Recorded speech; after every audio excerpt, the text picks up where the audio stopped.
wiil dhalinyaro ah ayaa wuxuu qoyskiisa ku yiri waxaan doonayaa inaan noloshayda u sameeyo waxyaabo aad u waaweyn inaan riyooyinkayga ka dhabeeyo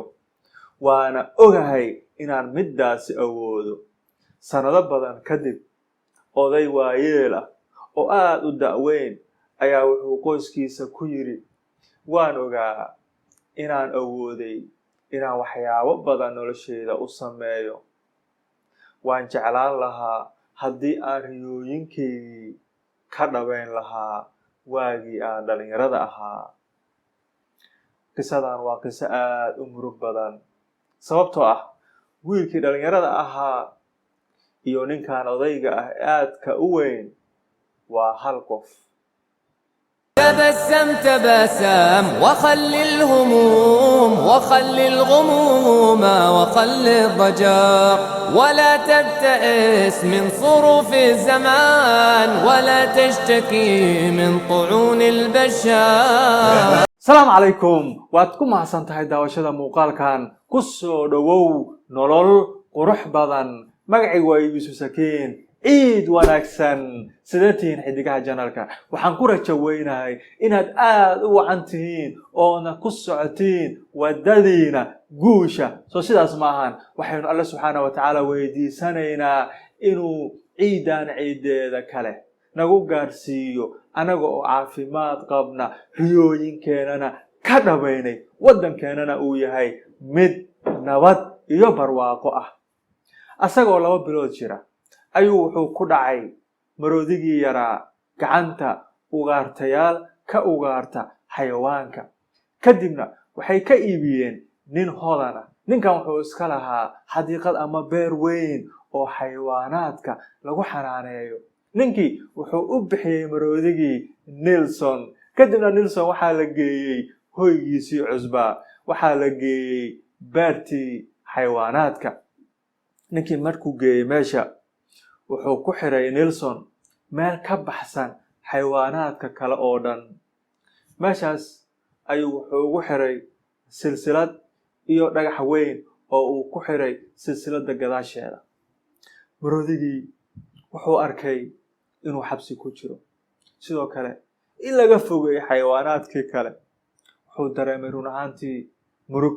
wuxuu dareemay inuusan xor ahayn sadarteeda wuxuu isku dayay inuu nafsadiisa xoreeyo wuxuu jiiday silsiladii balse uu awoodi waayay waa maroodi aad u yar 2 bilood buu jiraa wax walba uu isku dayay mar walba wuxuu dareemayaa xanuun uu istaagayaa haddana uu isku dayayaa haddana wuxuu dareemayaa xanuun sidaan ayuu ku jiray dhowr maalmood oo mar walba uu isku dayay inuu nafsadiisa xoreeyo inuu ku noqdo gurigiisii uu xornimada uu ku ahaa Nelson wuu weynaaday wuxuu noqday maroodi aad u weyn xooggiisa wuu dhameystirmay Soomaan hadaba waxay ahayd hadda inuu nafsadiisa xoreeyo hadda wuu awoodaa waagii hore wuu yaraa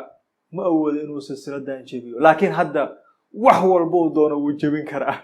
geed weyn intuu saa u qabto ayuu kala roogi karaa oo uu ku tuuri karaa meeshuu doono Soomaan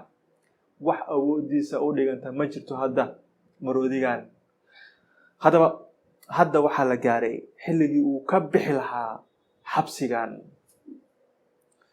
habeenada kamid ah ninkii maroodiga iska lahaa wuxuu fahmay maskaxda maroodiga sida uu shaqeyso sadarteeda intuu soo dhuuntay uu u yimid asagoo jiifa ay wuxuu ka furay silsiladii wuxuuna ugu bedelay xarig yar oo uu ku xiray lugtiisa waagi markuu bariyay wuxuu arkay uu u yimid meeshii ninkii wuxuu arkay maroodigii oo sidiisa iska jooga maxaa dhacay wuxuu isku xireen waayay hatta silsilada kuma xirna hadda wuu awoodaa silsilada wax ka weyn ba hadii lagu xiro inuu jabiyo proxy inuu ku kala jabiyo laakiin hadda xarig ayaa ku xiran mana isku dayin xitaa inuu nafsadiisa badbaadiyo maxaa dhacay sababta ma garanaysaa sababtu waxay tahay Nelson wuxuu isku programmeeyay inuusan awoodin ayuu isku programmeeyay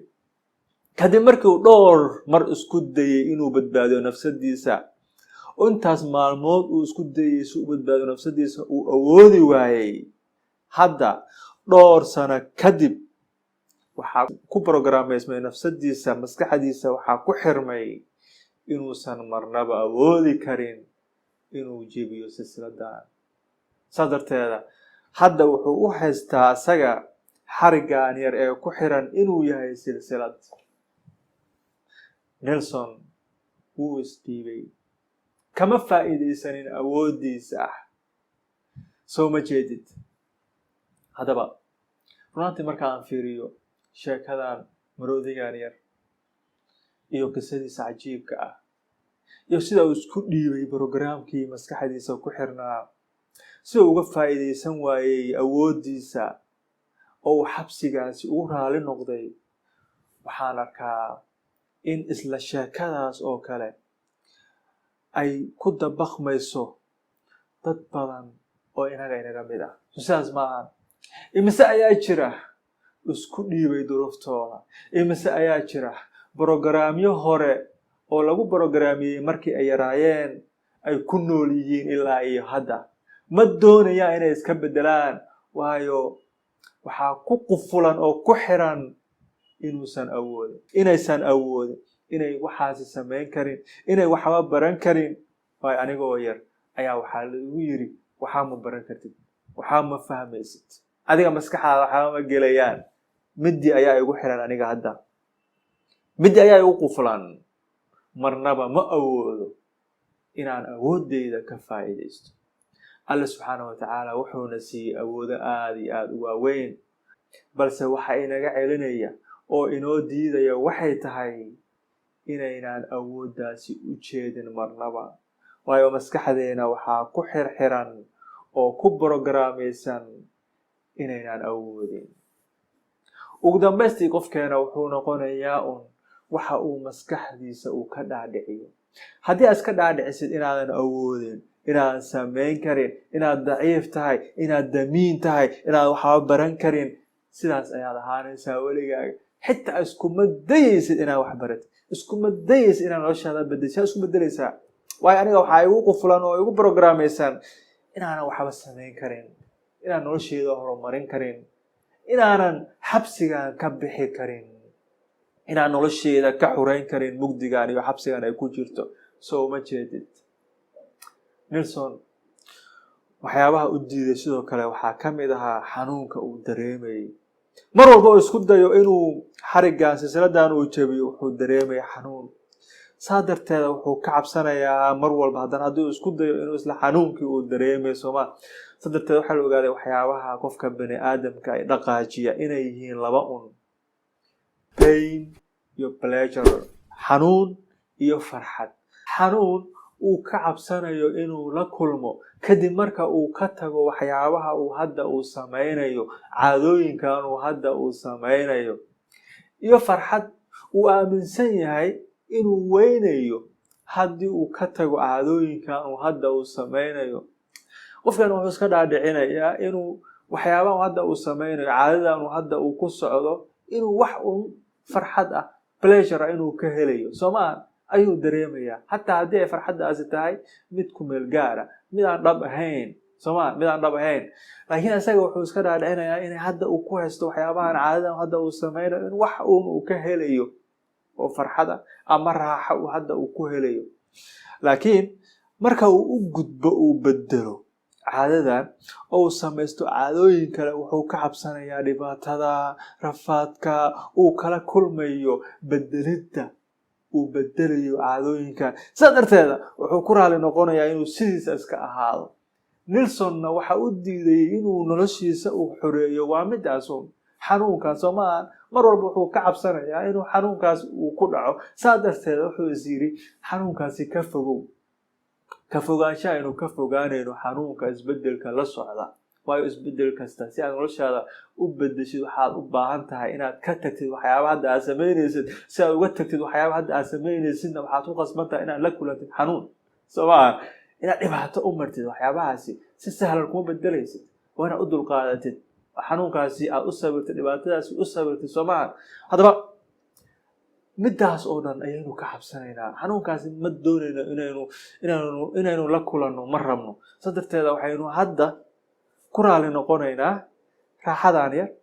farxadaan yar aynu u malayno inay raaxo tahay walow xitaa aysan ahayn wax raaxo ma ahan laakiin sidaas ayaynu iska dhaadhicinaynaa hadda iska ahow sidaada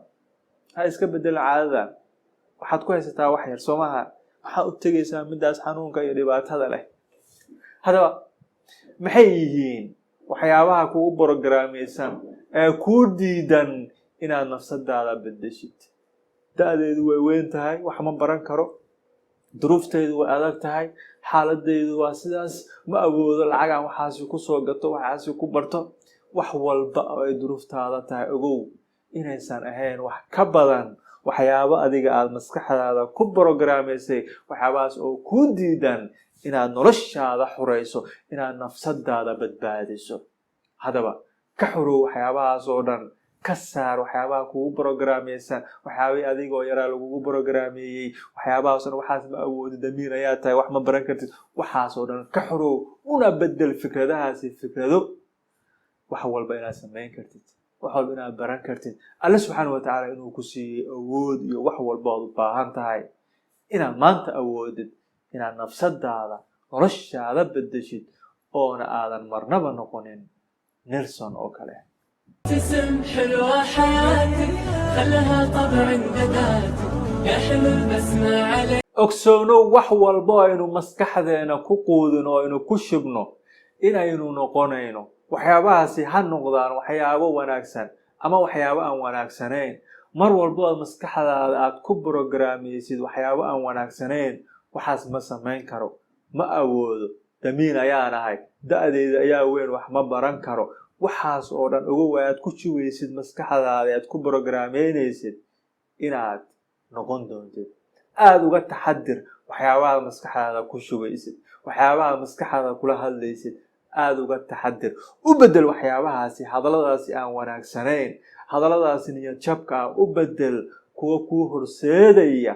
inaad hore u socotid inaad guusha gaadid kuwa xamaasadaada kor u qaadaya ku dhiirigelinaya soo saaraya mawhibada iyo awoodaha kugu dugan alle subxaanahu wa tacaala uu ku siiyey ka dhig maskaxdaada mid ku programaysan mar walba dhiirigelin xamaasad hore u socod horumar inaad wax walba doonaysidna ka dhabayn kartid ha hilmaamin weligaaga adiga waxaa tahay qof aad u qurux badan ka dhig noloshaadana mid aad u qurux badan mahadsanid إذا المرء يوما أراد العلا